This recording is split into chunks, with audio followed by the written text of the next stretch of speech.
روزے دار کو اللہ دو خوشیاں دیتا ہے. ایک خوشی تو آخرت میں ملے گی جنت کی صورت میں, ایک خوشی افطار کے وقت. سارا دن آپ اپنے کھانے پینے پہ کنٹرول کرتے ہیں. دیکھو کھانے پینے پہ کنٹرول کرنے میں صرف یہ ٹینشن نہیں ہوتی بھوک اور پیاس کی, بڑی ٹینشن یہ ہوتی ہے کسی کام میں دل نہیں لگتا انسان کا. روزہ رکھے نا کوئی بھی کام تمیز سے ہوتا نہیں, عادت ہی نہیں ہے. جن لوگوں کو صبح ناشتے کی عادت ہے, ناشتہ کر کے آفس جاتے ہیں, بڑے فریش ہوتے ہیں, وہ ناشتہ کیے بغیر جا رہے ہوتے ہیں. جن لوگوں کو عادت ہے شام کو سٹا لگانے کی, چائے و پینے کی, وہ بغیر چائے کے, تو زبان خشک اور وہ آہستہ آہستہ. باڈی کی تو ضرورت نہیں ہوتی اتنا کھانے پینے کی, لیکن عادت تو لائف کہتے ہیں نا بورنگ لائف ہو جاتی, بور ہونا شروع ہو جاتے ہیں, کسی کام میں دل نہیں لگ رہا.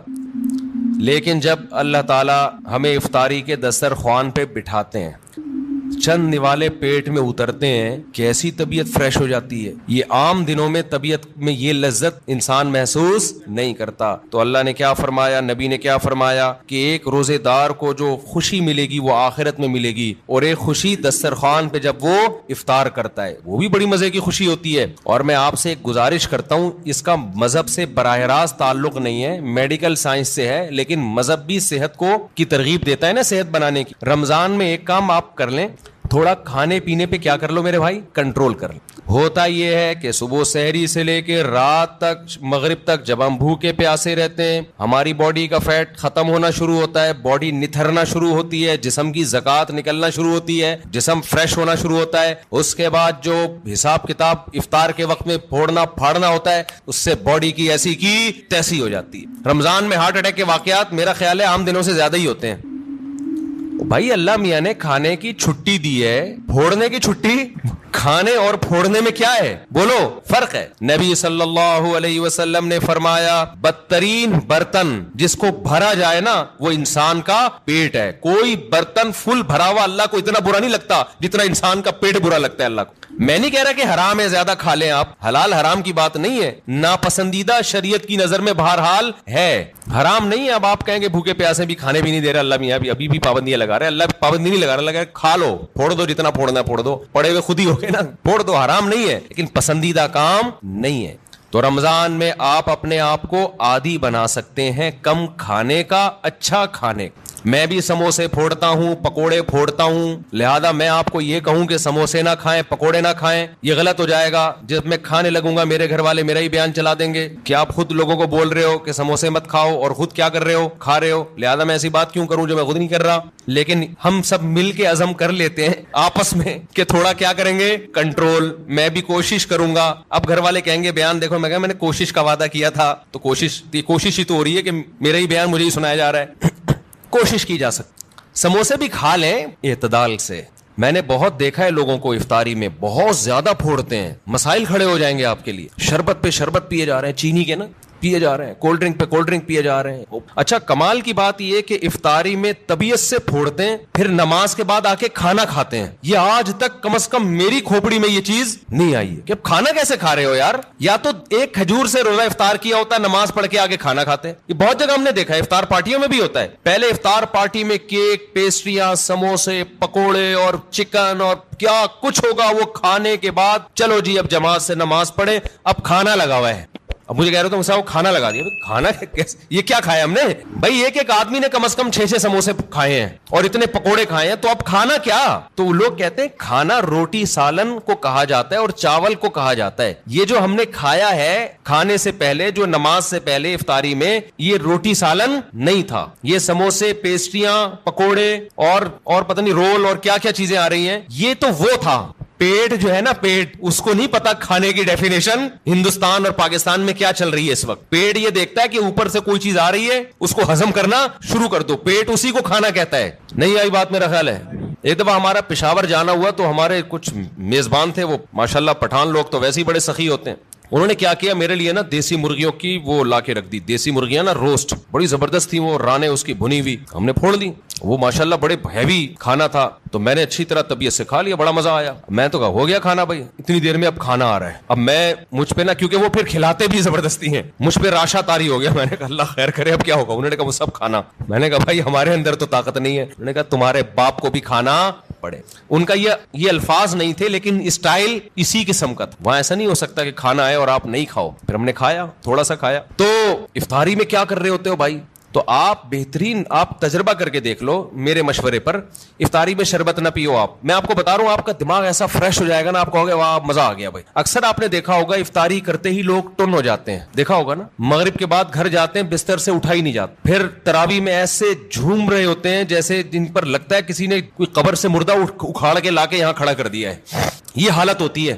آپ کو جو نیند آتی ہے نا میٹھا کھانے سے آتی ہے, خوب سمجھ لیں, کارب لینے سے آتی ہے. آپ اپنی خوراک میں کاربوہائیڈریٹ کو کم کر دیں, آپ فریش بھی ہوں گے, نیند بھی نہیں آئے گی, جسم کو طاقت پوری ملے گی. آپ افطاری میں تجربہ کر کے دیکھ لیں, میٹھے میں صرف کھجور کھائیں آپ افطاری میں, اس سے نیند نہیں آئے گی. کھجور میں کوئی الگ ٹائپ کا میٹھا ہوتا ہے. آپ نے افطاری میں شربت نہیں پینا, آپ نے افطاری میں روٹی چاول نہیں کھانے, تھوڑے سے کھا لیں آپ, زیادہ نہیں کھائیں. کھجور کو فوکس کریں آپ, جو چنے کی چاٹ وغیرہ ہے نا اس کو فوکس کریں, وہ کھائیں, پیٹ بھی بھر جائے گا آپ کا. سفید چنا نہیں آتا اور کالا چنا, اس کی کوئی مزے کی چاٹ یا لوبیا کی چاٹ بنا کے وہ پھوڑ دیں آپ, پیٹ بھی بھرے گا آپ کا. لیمن پی لیں, لیمن, لیمو کا تھوڑا سا, بے شک تھوڑی بہت چینی ڈال, وہ بغیر اس کے پیا نہیں جاتا, شہد ڈال دیں اس میں تو زیادہ اچھا ہے, وہ پی لیں آپ اپنے خرچے پہ. یہ سارے کام اپنے خرچے پہ کرنے ہیں, ایسا نہ مجھے فون کر رہے ہو ہم نے آپ اتنا کچھ انتظام کر لیے ہے پیسے بھجوا دیں. تو کھجورے پھوڑ دیں آپ افطاری میں, اور چاٹ واٹ سے پیٹ بھر لیں آپ, یہ چنے کی چاٹ وغیرہ سے نا, دہی بڑے وغیرہ سے, اس سے پیٹ بھر لیں آپ, تو آپ کو نیند نہیں آئے گی, آپ فریش ہو جاؤ گے, طاقت بھی پوری ملے گی آپ کو. اور یہ جو افطاری کر کے ٹن سے گھوم رہے ہوتے ہیں نا, اور تراویح میں بھی ادھر ادھر جھوم رہے ہوتے ہیں, یہ کیفیت آپ کی نہیں ہوگی. تو اس رمضان میں کوشش کر لیں روٹی چاول تھوڑا کم کر دیں, میٹھی چیزیں تھوڑا کم کر دیں. ہاں میٹھے میں کھجور کھا لیں آپ, اس سے انشاءاللہ کچھ نہیں ہوگا بلکہ فائدہ ہی ہوگا. تو یہ تھوڑا سا اس دفعہ ہمارے مشورے پہ آپ کنٹرول کر کے دیکھیں, مزہ نہ آئے پیسے واپس. تو آپ کو لگے گا آپ کی نگاہیں روشن ہو گئی ہیں, دماغ فریش ہو گیا ہے, آپ کا حافظہ اور اچھا ہو گیا. میں نے تجربہ کیا, میں ہوائی باتیں نہیں کر رہا. روزہ رکھو اور روٹی چاول ذرا کم کھاؤ افطاری میں اور سحری میں بھی, آپ ایسا نتھرنا شروع ہو جاؤ گے, ایسی آنکھوں میں بینائی آپ کی تیز ہو جائے گی اور ایسی فریش ہو جاؤ گے کہ ہٹو بچوں ہو جائے گا بس. اور کیا کہوں میں, وہ ایک مولوی صاحب تقریر کر رہے تھے نا, نہیں وہ ان کی تقریر سنا رہا میں آپ, تو وقت بھی پورا ہو گیا ہے. تو یہ تھوڑا سا رمضان میں کیا کرنا ہے, تھوڑا سا میٹھے پہ تھوڑا سا کیا کر لو بھائی, کنٹرول کر لو. میٹھے پہ, روٹی چاول بھی میٹھی ہی چیزوں میں شمار ہوتا ہے اس کا, کیونکہ اس میں کارب بہت زیادہ ہے. تھوڑا سا کنٹرول کر لیں, دیکھو آپ کی صحت, کیونکہ رمضان کا تحفہ اللہ نے غیر مسلم کو نہیں دیا, کس کو دیا ہے, مسلمان کو. تو مسلمان اس کو صحت بنانے میں بہترین استعمال کر سکتا ہے, تو روحانی فائدے بھی ہوں گے اور جسمانی بھی. لیکن مسلمان صبح سے لے کے شام تک روزہ رکھ کے افطاری میں طبیعت سے پھوڑ پھاڑ کے جسمانی قوت کا بجائے اس کو بنانے کے اس کا بیڑا غرق کر دے, اور بیڑا ہی غرق ہو جاتا ہے. تو اللہ تعالی ہم سب کو ہدایت دے اور تمیز سے کھانے پینے کی توفیق عطا فرمائے. ایک تو اعلان سن لیں کہ میرے شیخ حضرت مفتی عبد الرحیم صاحب جن سے میں بیعت ہوں, ان کا ایک یوٹیوب چینل بن گیا ہے مفتی عبد الرحیم کے نام سے, تو آپ لوگ اس کو سبسکرائب کریں. بہت بڑے بزرگ ہیں, بہت تجربہ ہے ان کا, تقوی, علم, اہل اللہ کی صحبت, وہ تو جب آپ ان کے بیانات سنیں گے تو آپ کو اندازہ ہوگا. تو بعض دفعہ انسان کے پاس علم بہت ہوتا ہے, تجربہ نہیں ہوتا, وہ بھی بعض دفعہ لوگوں کو گمراہ کر دیتا ہے. بعض دفعہ تجربے ہی ہوتے ہیں, علم نہیں ہوتا. بعض دفعہ دونوں چیزیں ہوتی ہیں, تقوی نہیں ہوتا, اللہ کا خوف نہیں ہوتا. بعض دفعہ تینوں چیزیں ہوتی ہیں, حکمت نہیں ہوتی جو اہل اللہ کی صحبت سے انسان کو حاصل ہوتی ہے. تو ان میں الحمدللہ یہ چاروں صفات ہیں, تبھی ہم نے ان کو اپنا شیخ بنایا ہے. تو اس لیے ان کا سن لیا کریں, بہت فائدہ ہوگا انشاءاللہ. اور جب کوئی انسان میں کوئی بڑی صلاحیت ہوتی ہے نا, کام اللہ بہت لیتے ہیں, تو اس کے خلاف پروپیگنڈا بھی بہت ہوتا ہے. ہمارے ملک میں پازیٹیو وے میں کام کرنا دنیا کا مشکل ترین کام ہے. کوئی شخص ممبر پہ بیٹھ کے الٹی پھینکنا شروع کرے نا, تو لوگ اس کو پسند کرتے ہیں, زبردست خاندانی مخالفتیں کرتا رہے, وہ ایسا وہ ایسا وہ ایسا, فوج ایسی, عمران خان ایسا, مسلم لیگ ایسی. ہر ایک میں برائیاں بھی ہوتی ہیں, اچھائیاں بھی ہوتی ہیں, لیکن جو نیگیٹو باتیں کرے گا نا, سیاستدانوں کے کیڑے نکالنا شروع کرے گا, ان کو گالیاں دینا شروع کرے گا, حکمرانوں کو برا بلا کہنا شروع کرے گا, اچھی چیز میں بھی برا بلا کہہ رہا ہوگا.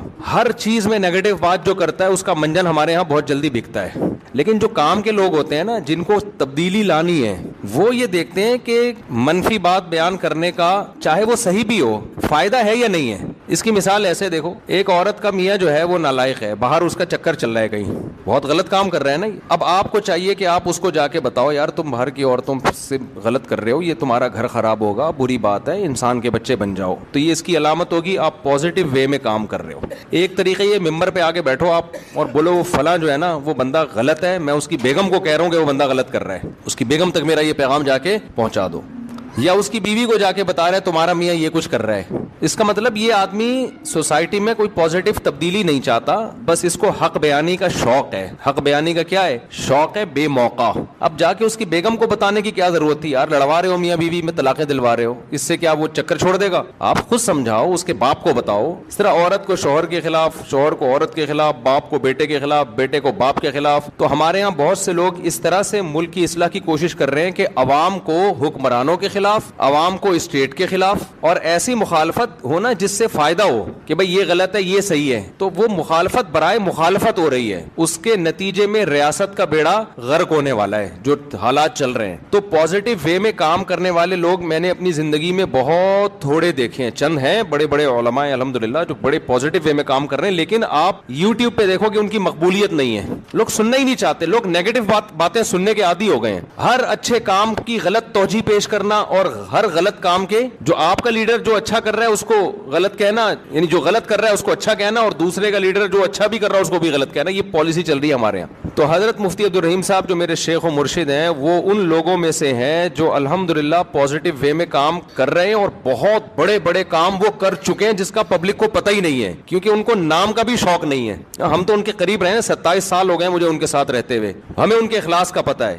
لیکن جب ایک بات یاد رکھو, جب آپ پازیٹو وے میں کام کرو گے نا, بہت سے لوگ آپ کی ٹانگیں کھینچیں گے. کوئی آپ کو اسٹیبلشمنٹ کا کہے گا, کوئی بوٹ پالیشیا کہے گا, کوئی حکمرانوں کا وفادار کہے گا, جبکہ نہ وہ اسٹیبلشمنٹ سے 1 روپیہ لیتے ہیں, نہ کبھی لیا انہوں نے, نہ حکمرانوں سے ان کا کوئی مفاد ہے, لیا ہی نہیں کبھی نا. تو پازیٹو وے میں کام کر رہے ہیں. تو آپ ذرا ان کو سنیں تو آپ کو اندازہ ہوگا کہ الحمدللہ کہ تمیز کے لوگ بھی دنیا میں موجود ہیں جن سے آپ کو بہت اچھی گائیڈنس ملے گی, اپنی زندگی میں تبدیلی لانے کا موقع ملے گا. آپ کہیں گے مفتی صاحب پھر آپ بھی تمیز کے بن جاؤ نا, جب اتنی تمیز باتیں کر رہے ہو. ہم جیسے ہم کو ویسے ہی رہنے دو بھائی, ہم بدتمیز ہی اچھے ہیں. ہم کیا ہیں؟ بدتمیز ہی اچھے ہیں. اچھا بھائی مفتی صاحب ہولی منانا کیسا ہے؟ انتہائی درجے کی بدتمیزی ہے. ابھی تمیز پہ بات چل رہی ہے نا. ہندو منائے, آپ نہ مناؤ بھائی. اگر ہندو ہولی مناتے ہیں تو کیا انہیں روکنا چاہیے؟ اور مسلمانوں کے لیے مذہبی رواداری کی نیت سے ہولی میں شرکت کرنا کیسا ہے؟ دیکھو ان کو تو مت روکو, ان کا مذہبی تہوار ہے, ان کو کیوں روک رہے ہو بھائی؟ وہ ہندو ہے, وہ مسلمان تھوڑی ہے. باقی آپ نہ مناؤ. باقی مذہبی رواداری کے لیے, مذہبی رواداری میں یہ ہے کہ ان کو کرنے دو,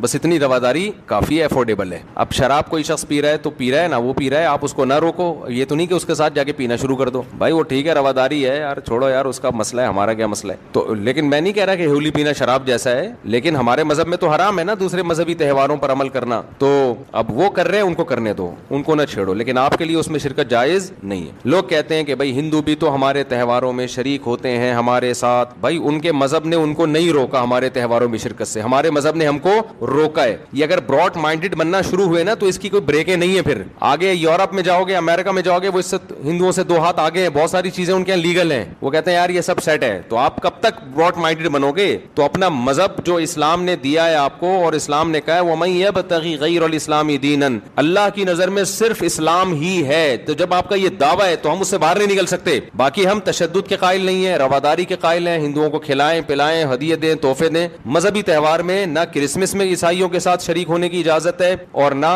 ہولی میں ہندوؤں کے ساتھ شریک ہونے کی اجازت. باقی ان کے آپ اچھی طرح سے ملے, ان کو کل غسل کرتے ہوئے گمان ہوتا رہتا ہے کہیں سے کوئی جگہ خوش نہ رہ گئی ہو. میرا دل چاہتا ہے ان کو پکڑ کے نا ایسے وہمیوں کو چترول لگاؤں, یہ مجھے پاگل بنا دیں گے.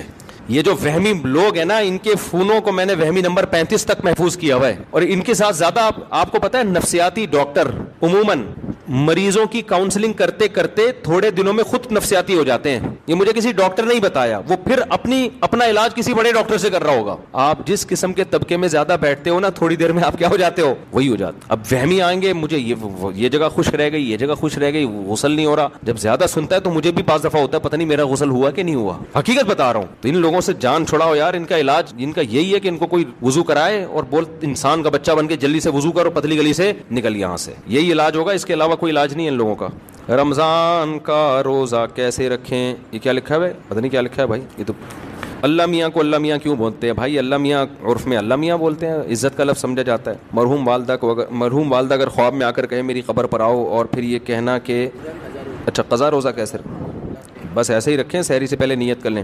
پھر یہ کہنا کہ زبان سے کہ مجھ سے قبر سے بلاوا آیا, کیا اس میں شرک اندیشہ ہے؟ نہیں, ایسا کوئی شرک اندیشہ نہیں ہے. مفتی صاحب, کیا انبیاء اپنی قبروں میں زندہ ہوتے ہیں؟ کیا عقیدہ رکھنا درست ہے کہ نبی کے علاوہ جتنے انبیاء ہیں وہ نبی کے ساتھ جتنے ہاں بھائی, انبیاء قبروں میں زندہ ہوتے ہیں برزخی حیات کے ساتھ. عام مردوں سے زیادہ ان کو ایک خاص نوعیت کی زندگی دی جاتی ہے. ہوتی وہ برزخی ہی ہے, دنیاوی نہیں ہوتی, وہ ہوتی برزخی حیاتی ہے, لیکن بہت پاورفل ہوتی ہے, عام میتوں سے زیادہ پاورفل ہوتی ہے وہ. مفتی صاحب, جنت کی زندگی کیسی ہوگی, اس پر تفصیلی بیان کریں انشاءاللہ. مفتی صاحب ایتھیس, اللہ کہتے ہیں کہ قرآن میں دلائل دیں اور عقل سے دلائل دیں. یہ تو کئی دفعہ بیان کر چکا ہوں میں, پھر دوبارہ کر دیں گے. میرے رشتہ دار نے میری کچھ مدد کی اور میرے سارے بہن بھائی کو بتا دیا. میں نے کہا آپ نے کیوں بتایا؟ انہوں نے کہا اسلام میں کچھ عمل دکھلانا بھی چاہیے تاکہ لوگوں میں ترغیب ہو. اب میرے بہن بھائی مجھے تانا دے رہے ہیں, ابے بھائی آپ نے قرآن میں یہ ہے کہ دکھا کے بھی خرچ کرو اور چھپا کے بھی خرچ کرو. چھپا کے اس لیے تاکہ اخلاص ہو, دکھا کے اس لیے تاکہ لوگوں کو ترغیب. لیکن جس کو دے رہے ہو وہ عزت دار آدمی ہے تو پھر اس کے بارے میں مت بتاؤ. اب اپنے ریلیٹو کو دے دیا, ساری دنیا میں بتا دیا میں نے اس کو دیا ہے, تو یہ اس میں تو بے عزتی ہے نا اگلے کی, تو یہ غلط چیز ہے, اس سے توبہ استغفار کرنا چاہیے. جناب والا, کیا ہر نیک کام کرنے سے پہلے نیت کرنی پڑے گی؟ کر لینی چاہیے تو ثواب زیادہ ملے گا. جیسے کہ حقوق العباد, ہمیں تو بچپن سے حقوق العباد وغیرہ سکھایا جاتا ہے, تو کیا ہر سے پاگل ہو جاتے ہیں آدمی. اب ابا کو کچھ دے رہے ہیں, میں نیت کرتا ہوں ثواب حاصل کرنے کی, یہ لو ابا. بیگم کو کچھ لا کے کھلا رہا ہے, میں نیت کرتا ہوں ثواب حاصل کرنے کی. بس دل میں نیت کرو, اے اللہ میں جس مخلوق کو بھی کھلا رہا ہوں کس کے لیے؟ تیرے لیے, تو بس یہ کافی ہے. ہر دفعہ نیت کر لو تو اور اچھی بات ہے, لیکن وہمی نہ بن جاؤ پھر. مفتی صاحب, آپ مسائل کے سیشن سے پہلے 4 رکعت پڑھ لینے کا کہتے ہیں, اس کے بعد 2 رکعتیں بھی تو سنت موقدہ ہوتی ہیں. 4 رکعتیں سنت موقدہ, اس کے بعد 2 رکعتوں کے بارے میں اختلاف ہے کہ وہ سنت موقدہ ہیں یا نہیں ہے. تو ہماری تحقیق یہی ہے کہ وہ سنت موقدہ نہیں ہے. بعض علماء کہتے ہیں موقدہ ہیں. اتنی لمبی نماز ہو جاتی ہے جمعے کی یار, لوگوں کو آسانی بھی تو دینی چاہیے نا اس زمانے میں. دونوں قول ہیں تو آسان قول کو لے لینا چاہیے, سمجھتے ہو؟ پڑھ لے تو اچھی بات ہے, نہ پڑھیں تو بھی ٹھیک ہے. میرے لیے دعائیں خیر فرما دیجیے, دل سے دعا, اللہ تعالیٰ آپ کو دنیا اور آخرت کی بھلائی دے. اہلیہ نے سلام بھیجا, دل سے دعا جی, علیکم علیہ السلام, دل سے دعا آپ دونوں کے لیے. یورپ کے قانون کے مطابق طلاق یا خلا کی صورت میں آدھی جائیداد دینی پڑتی ہے. شریعت کے مطابق اگر مال عورت کا ہو تو مرد کو کیا حکم ہے؟ جبکہ اس نے خلا کی شرط یہ لگائی ہے کہ جائیداد ملے گی تو طلاق دوں گا. یہ شرط صحیح نہیں ہے. مرد نے جب طلاق دے دی تو صرف مہر دینا پڑتا ہے اور عدت کا نان نفقہ دینا پڑتا ہے, اور عورت نے اگر طلاق لی ہے تو اس کو مہر واپس کرنا پڑتا ہے, جائیدادیں دینی نہیں پڑتی. سمجھتے ہو؟ تو طلاق کی صورت میں تو یورپ میں قانون ہے کہ آدھی جائیداد عورت کی مرد کو دے دی جائے یا مرد کی عورت کو, یہ غیر شرعی قانون ہے, تو مرد کے لیے وہ لینا حلال نہیں ہے. اگر قانون نے فیصلہ کر دیا کہ عورت کی آدھی جائیداد مرد کو دی جائے گی تو مرد پر لازم ہے کہ وہ واپس کر دے. قانون نے فیصلہ کر دیا کہ آدھی جائیداد عورت کو دے دو تو عورت پر لازم ہے کہ وہ واپس کر دے. سمجھتے ہو کہ نہیں سمجھتے؟ ان کا قانون ہے, وہ اپنے حساب سے چلیں گے, ہم کس کے حساب سے چلیں گے؟ اپنے, کیونکہ اللہ کا قانون پہلے موجود ہے ہمارے سامنے. اچھا بھائی مفتی صاحب, آپ نے سورہ بقرہ کی تفسیر بیان کرتے ہوئے کہا تھا کہ بغیر علم ارادے کے کفریہ جملہ کہنے پر گناہ نہیں, پھر نکاح کی تجدید بھی. بعض دفعہ لوگوں کو پتہ نہیں ہوتا ہے, ایسی غلطی سے منہ سے کچھ نکل جاتا ہے, فوراً لوگ فتویٰ لگا دیتے ہیں. شلوار پینٹ کو ٹخنوں سے نیچے کرنے نماز پڑھنے سے نماز پر کیا اثر ہوتا ہے؟ نماز قبول نہیں ہوتی, حدیث میں ممانعت ہے. ان اللہ لا يقبل صلاة رجل مسبل ازارہ, کوئی بھی چیز جو نیچے آ رہی ہو نا تو آپ اس کو ٹخنوں سے نیچے نہیں لے جا سکتے, اس کو اوپر رکھنا ضروری ہوگا. اور کسی نے بھائی کوئی سوال پوچھنا ہو یہاں سے. سید کو زکوٰۃ نہیں دی جا سکتی. ہاں, بیوی سید نہیں ہے تو بیوی کو دے سکتے ہیں اگر سونا نہیں ہے اس کے پاس. شوہر سید ہے تو اس سے بیوی سید نہیں بن جاتی. بیوی اگر غریب ہے تو اس کو زکوٰۃ دی جا سکتی ہے, سید کو نہیں دے سکتے. اور کسی نے کوئی سوال پوچھنا ہو بعد میں سحری میں اٹھ لیں اور نیت کر لیں کہ رمضان کا قضا روزہ رکھ رہا ہوں. آپ کیا پوچھ رہے ہیں بھائی؟ جی ہاں, اسلامی بینک میں ٹھیک ہے. اب مجھے پتہ نہیں کون یہ کام کر رہا ہے, بعض لوگ صحیح کر رہے ہوتے ہیں جی. اب مجھے ہر بینک کا پتہ نہیں ہے کہ وہ شریعت کو فالو کر بھی رہے ہیں کہ نہیں کر رہے. ہاں وہاں بھی جائز ہے, ہاں جائز ہے. بھائی یہ بڑا مسئلہ ہے, غیر اسلامی ملکوں میں جا کے بس جانا اس کے لیے جائز ہے جو اپنے اور اپنی اولاد کے دین کی حفاظت کر سکے, اس کے لیے جائز ہے. جو حفاظت نہ کر سکے اس کے لیے جائز نہیں. بعض لوگ یہاں خراب تھے وہاں جا کے صحیح ہو گئے, لیکن بعض یہاں صحیح تھے وہاں جا کے خراب. تو یہ جنرلی کوئی ایک یعنی ایسا نہیں ہے کہ ہر ایک پہ وہ اپلائی ہو سکے. قاعدہ بیان کیا جاتا ہے کہ جو اپنے دین کی حفاظت کر سکتا ہے اس کے لیے جانا جائز ہے, لیکن روز بروز نا وہاں کے حالات خراب سے خراب تر ہوتے چلے جا رہے ہیں, کیونکہ اسکولوں میں ہومو سیکشولیٹی باقاعدہ پڑھائی جا رہی ہے, ترغیبیں دی جا رہی ہیں, ایسے قوانین بن رہے ہیں کہ بچے کو کہا جا رہا ہے کہ تم ہی ہو یا شی, یہ تم نے ابھی فیصلہ نہیں کرنا, یہ تم بڑے ہو کر فیصلہ کرو گے. تو آپ بتاؤ رہ گیا پھر یار, تو آپ کے بچہ وہ خود کنفیوز ہوگا میں پتہ نہیں کیا ہوں. ہمارے تو پیدا ہوتے ہی ختنے ہو جاتی ہے اس کی, 2 بکرے کٹ جاتے ہیں, ہم نے اسٹیمپ لگا دی کہ ہی ہے. لڑکی پیدا ہوئی, 1 بکرا کٹا, اسٹیمپ لگ گئی کہ یہ کیا ہے, شی ہے, قیامت تک کے لیے یہ شی رہے گی. ان کے ہاں بھی یہ ہے کہ یہ آپ کا رائٹ ہے کہ آپ خود فیصلہ کریں کہ آپ ہی ہیں یا شی. اگر آپ نے کہا کہ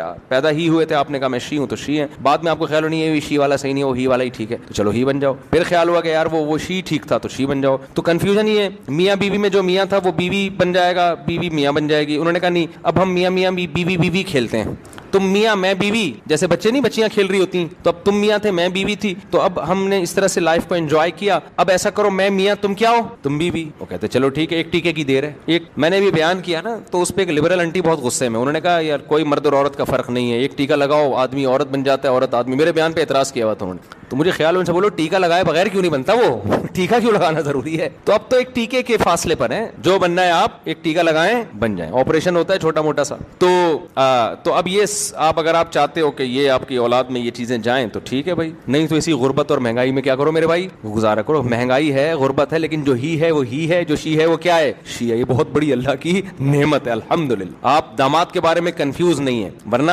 داماد کے بارے میں لوگ کنفیوز ہیں وہاں پہ, پتہ نہیں میری بہو ہے کہ کم بخت داماد ہے, کیا ہے یہ. آپ کی بیٹی رخصت ہو کے جا رہی ہے کسی گھر میں, آپ کو یہی نہیں پتا کہ یہ گھر داماد بننے جا رہی ہے یا بہو بننے جا رہی ہے. تو اتنی کنفیوژن پیدا ہو, اس کو کہتے ہیں براڈ مائنڈ. ہم کیا ہیں, آزاد خیال لوگ ہیں. تو ان کے ہاں یہ ہوگا بھائی, ہم لوگ کے ہاں ایسا نہیں ہوتا. ہم لوگ کے ہاں بیٹیاں رخصت ہو کے جاتی ہیں اور وہ بہو بنتی ہیں اور داماد ملتے ہیں جو پورے ہی ہوتے ہیں. کوئی کنفیوژن الحمدللہ اس میں ہمیں نہیں ہوتی. خواجہ سرا ہوتے ہیں, وہ پاکستان میں ٹوٹل 4000 خواجہ سرا ہیں جو سچی مچی کے ہیں, جو قدرت کی طرف سے ہیں. کروڑوں کی آبادی میں صرف کتنے ہیں, 4000. باقی سارے بنے ہوئے ہیں. جب ان کو پکڑا جائے نا تو پتا چلے گا پورے آدمی ہیں, یہ پیسہ کمانے کے لیے بنے ہوئے ہوتے ہیں. ورنہ جو قدرتی طور پہ جو خواجہ سرا پیدا ہوتے ہیں نا, ان کا ریشو 0.1% بھی میرا خیال ہے بہت کم ہے ان کا ریشو. اور وہ بھی اسلام میں خواجہ سرا کچھ نہیں ہوتا. اگر مردانہ علامتیں زیادہ ہیں تو وہ آدمی ہے, عورت والی علامتیں زیادہ ہیں تو کیا ہے, وہ عورت ہے. اس کے پورے عورت والے حقوق ہیں, وراثت. اور یہ تو ماں باپ ظلم کرتے ہیں, کوئی خواجہ سرا پیدا ہوتا ہے تو اس کو حوالے کر دیتے ہیں. اسلام میں حکم یہ ہے کہ اس میں اگر عورت والی علامتیں زیادہ ہیں تو بیٹیوں کی طرح پالو اس کو, مردوں والی علامتیں زیادہ ہیں تو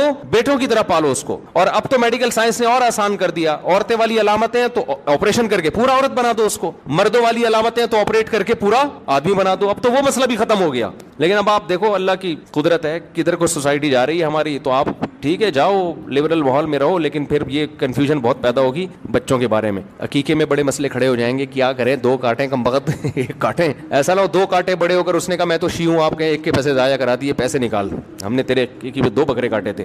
تو بڑے مسائل پیدا ہو رہے ہیں. تو جن لوگوں کو یہ خطرہ ہے کہ وہاں یہ مسائل سے وہ نہیں نکل سکتے تو ان کے لیے ٹھیک نہیں ہے. جو یہ سمجھتے ہیں کہ نکل جائیں گے ہم ان مسائل سے, تو رہ لیں وہاں جا کے. میں نے ایک لڑکی کو اللہ کی رضا کے لیے چھوڑ دیا کیونکہ یہ حرام ہے. اب وہ لڑکی بد دعائیں دے رہی ہے, کیا وہ بد دعائیں بھی لگیں گی؟ نہیں لگیں گی بد دعائیں. اور دیکھو اس سے بڑی نیکی کوئی نہیں ہے کہ انسان اپنے محبوب کو خدا کی خاطر چھوڑ دے, اصل محبوب کی خاطر چھوڑ دے. یہ بہت بڑی قربانی ہے. تو اس پہ اللہ آپ کو انشاءاللہ دنیا میں بھی بہت نوازے گا, آخرت میں بھی بہت نوازے گا. تو یہ جو ہے نا اللہ کی خاطر آپ نے کیا. باقی بد دعاؤں کی پرواہ مت کرو. یہ بد دعائیں, اگر وہ کہتے ہیں نا کوے کی بد دعاؤں سے بیل مرتے تو کوئی بھی بیل زندہ نہ رہتا. اور آپ اس کو بلاک کر دو, گھننے بن کے بد دعائیں نہ لو اس سے. بعض دفعہ میسج دیکھ رہتے ہیں, دیکھو کوئی نہیں بد دعا تو نہیں آئی ہوئی. تو مقصد ہوتا ہے کہ اس انجوائے کرنا نا, تھوڑا دیکھیں محبوب نے کیا بھیجا ہے, اور خوش ہو رہا ہوتا ہے کتنا ٹینشن میں ہے بھائی, زبردست. تو اس کا طریقہ یہ ہے کہ نسیم منسیہ, بلاک کر دیا نمبر, ختم. عزت دار آدمی بیوی رکھتا ہے بس, اس کے علاوہ اس کے پاس کوئی آپشن نہیں. اس کی فائدہ پھر وہ اپنی نسلوں میں اٹھاتا ہے. عزت دار اولاد ملتی ہے, غیرت مند اولاد ملتی ہے جو اس کو محبت دیتی ہے. اور جو ٹھرکی قسم کے لوگ ہوتے ہیں, سب سے بڑا نقصان اولاد کو پتا ہوتا ہے میرا باپ 2 نمبر ہے, وہ باپ کو باپ والی عزت نہیں دیتے. سمجھتے ہو کہ نہیں سمجھتے؟ تو ہمارے گھروں میں جو عزت اور محبت ہیں یہ اسی وجہ سے ہے کہ ہمارے گھروں میں الحمدللہ مردوں میں میجورٹی پاک دامن ہے. اب خرابیاں آ رہی ہیں تو گھروں کا ماحول خراب ہوگا.